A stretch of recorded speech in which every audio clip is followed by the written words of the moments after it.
Welcome back to another episode of Rock Boys Football. Continuing to take a look at some of the more intriguing week one matchups for this college football season. We're taking a look at the Florida Gators going on the road and playing the Utah Utes. I believe that line's sitting at -9.5 for the Utes. And I'll start right now. Like, we talk about matchups, and the first thing we look at with matchups is the quarterback battle. And you have Graham Mertz, who just struggled to put it together at Wisconsin. And I'm not saying he's going to be back quarterback for Florida. He's not really inspiring that much confidence. And I've talked to a lot of Florida fans. I don't know if the Florida fans are being that much inspired by Graham Mertz. And then you're taking a look at Cam Rising, who we're assuming is going to be healthy to play. And Cam Rising, one of the most underrated, underappreciated quarterbacks in the country, back-to-back Pac-12 champions, the Utah Utes are.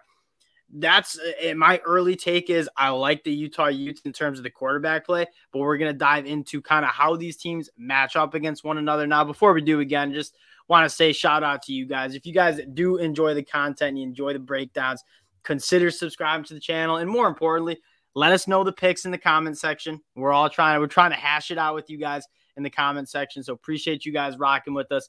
Let us know what you guys are thinking. And Dill, I'm going to kick this one off to you. How are we feeling here? I mean, just in terms of like looking at these teams on paper, I think what Utah kind of has going for it is, frankly, a year ahead, essentially, in terms of where their development is. Like, frankly, Utah was a very young team last year, and that's not a Utah team that you typically see succeed when they're young. It's a team that's not built around recruiting the 4- and 5-star guys who are coming and immediate impact type guys. It's about development. And last year, they were just a young team. So now you're returning a lot of true sophomores, a lot of juniors, guys who have now been in the system, and I think will be a little bit more prepared than maybe they were to play that game against Florida last year in the swamp. And Florida, almost like they're just super. They're going to be super, super young, I think. And yeah, that's another storyline for me. Is this is a team that for Florida fans, like, they're probably tired of us hearing like this is going to be a young team, yet the young pups play, but that's what it's going to look like. Like, you are going on the road to a very hostile Utah environment with a very young team. And you take a look at what's new with Florida. You have a new play caller. You have a new signal caller in Graham Mertz, a reshuffled offensive line, a lot of new wide receivers. Like, there is a lot of new moving parts for this Florida Gators offense. And just before talented parts. So that's like one thing that's true to look forward to as a Florida Gator fan. What Billy Napier is doing on the trail is at a quite a bit different level than what Dan Mullen was doing. Yeah, and on this surface, it looks like a tough matchup for Florida, right? It's like a young team going on the road week one against a veteran team that is back-to-back Pac-12 champs. Like that sounds like, okay, Utah should be favored by a hell of a lot more than 9.5 points. That being said, you got to it most importantly, this Florida team, and if you've heard what Dylan and I say about this Florida team, like, we are very excited about the young talent on this team. And I want to start with the front seven on defense for the Florida Gators, led by one of my favorite DC hires in Austin Armstrong. I think that dude is absolutely electric. He's going to load the box. He's going to be kind of an aggressive coordinator. Can Utah's front seven hold up against can Florida's front seven hold up against a Utah offense that, dude, they're going to want to be physical. They're going to want to run the football. And that's something we've seen the Florida Gators really struggle with, is that physicality and tackling with their front seven group. And to me, what you're kind of looking for is can these young guys get rolling right now? And Chris McClellan is a guy who came on last year, I thought played really good football. Jamari Lyons, a guy who I think can come out of like nowhere a little bit, obviously redshirted, but played towards the back half of the year.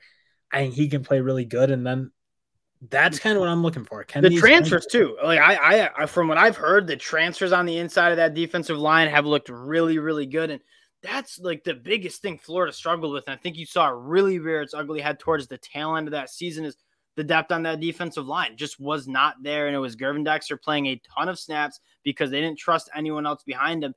This Florida team, specifically on that defensive line, has more depth. I think it has more talent, even though you lose a guy in Dexter.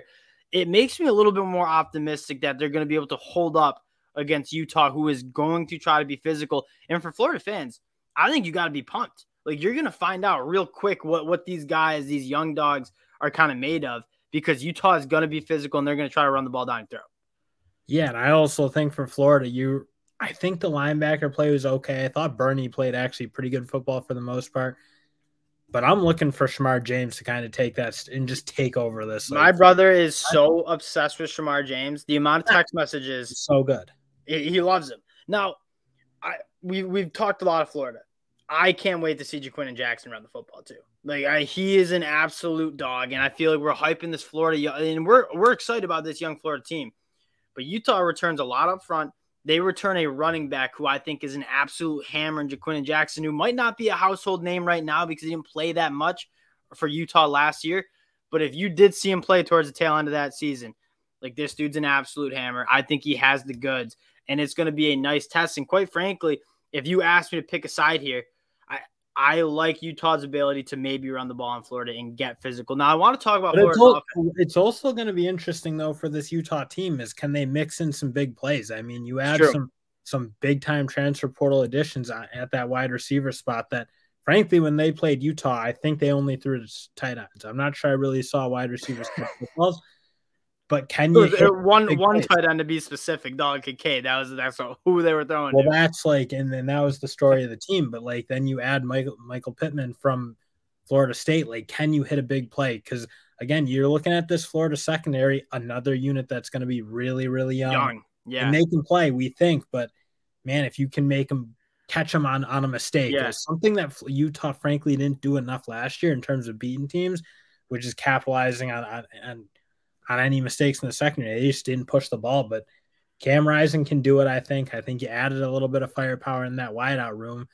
Can you attack this Florida secondary a little bit more than, frankly, they did last year where everything was kind of underneath? Yeah, that's actually a good point. And, if you establish the run, then you go heavy play action and see if you can get a one-on-one against one of those younger safeties. That's an optimistic look for Utah fans. Now, the Florida offense, you have Graham Mertz, and we've done a lot of talking about Graham Mertz, and this is a guy that he's not exactly inspiring a ton of confidence, but I'm also not you see the ranks. People have him ranked as the worst quarterback in the SEC. I don't know if I'm that low on Graham Mertz either. Saw someone on Twitter say, I'd bet my mortgage that Graham Mertz is not the worst quarterback in the SEC. Now, I agree with that bet, but I am not betting anything, especially not my house, on Graham Mertz, period, with him trying to play good. I've watched enough of Graham Mertz where I'm not that confident. He did play at Wisconsin, and Wisconsin is as vicious of an offense to play quarterback in as I think I've ever seen. They just are so uninventive. It's just boring. It's run the ball, and throw play action in once in a while. Maybe Graham Mertz given a shot. Maybe he can do something. I don't know, because we just didn't get to see it. I don't think Wisconsin gave anyone a chance to play good quarterback. They never have. Yeah, now that's very fair. I do think Graham Mertz needs a strong run game because I do think his best is working on a play action. My biggest concern, and I don't know if it's a concern as much as a question, can Florida run the football against this Utah front seven that's going to be really good? Now, Florida reshuffling their offensive line. They do still have two elite running backs that you feel great about. Can this Florida, can they run the football? Because if they can't, and Utah gets them on a lot of third and longs and can just pin their ears back, that's where I see kind of becoming a long night for the Florida Gators. And that's what I wonder, because frankly, last year Florida could pretty much run the ball at will for the most part, whether that was Richardson or either the backs. I think Utah, frankly, that front seven hadn't gelled yet. I think they were playing with a lot of young guys. Lander Barton hadn't quite yet emerged, and again, we just talked about it. Utah's not really a team that's used to playing with a lot of inexperience and undeveloped guys, if you will. This year, I think will be a very different story, and they're getting them at home, which certainly doesn't hurt your defensive side of the ball in terms of getting after and creating a little more havoc than they were able to last year. Yeah, one thing I think could work for Florida, and I think they could run the football against Utah, but can you get some of those speedsters, some of the young guys, Adam Mazzell, Eugene Wilson, Andy Jean? Can you get them to blow the top off of this defense? Because this is a Utah defense that loses Clark Phillips. I would look for Florida to maybe try to hit some of those explosive plays, let their wide receivers, who are absolute burners, kind of get behind the defense. You frankly saw Utah let guys get behind them. I mean, those USC games in both cases, they were giving up. There were some moments where you can get guys loose if you can run and stretch this team. I think, again, you lose a guy in Clark Phillips who is very much the number one guy, and they are returning pieces for sure. But man, you did see them give up some big plays. I think for Florida to be successful, they're going to probably need to hit one or two of them. And like, as much as we're like on this Utah train of like, on paper, it really does seem like Utah should be the 9.5-point favorite. We're not trying to argue with that, but one thing Florida has going is they're probably a faster team than Utah. Like, they recruit that state of Florida well. They have some serious burners. Can you use that to your advantage? And then can Graham Mertz push the ball down the field and make that throw? That's another question that you have. Now, Bill, I want to get to the pick here. Florida Gators going on the road, 9.5-point dogs at Utah. What is your pick for this game? I mean, my lean is definitely Utah, just given everything, given a super young Florida team heading into one of the better, more raucous environments at Utah. And frankly, just the fact that I think Cam Rising's on such a far higher level than what I kind of expect anyone for whoever is going to start for Florida. Obviously, it's probably going to be Mertz.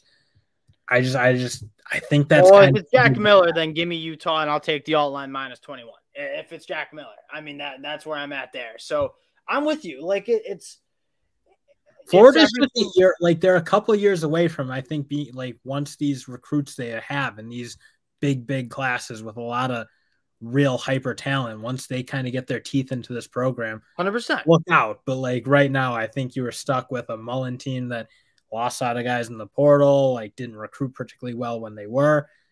I think Florida's a couple of years away. And we're on record saying we're really excited about what this Florida team looks like in 2024 and 2025 and maybe towards the tail end of 2023. But when you sum it up with quarterback, big advantage Utah from what we've seen. Now, Graham Mertz might be a new human down in Gainesville. The palm trees might be getting to him. But as of right now, quarterback, big lean to Utah.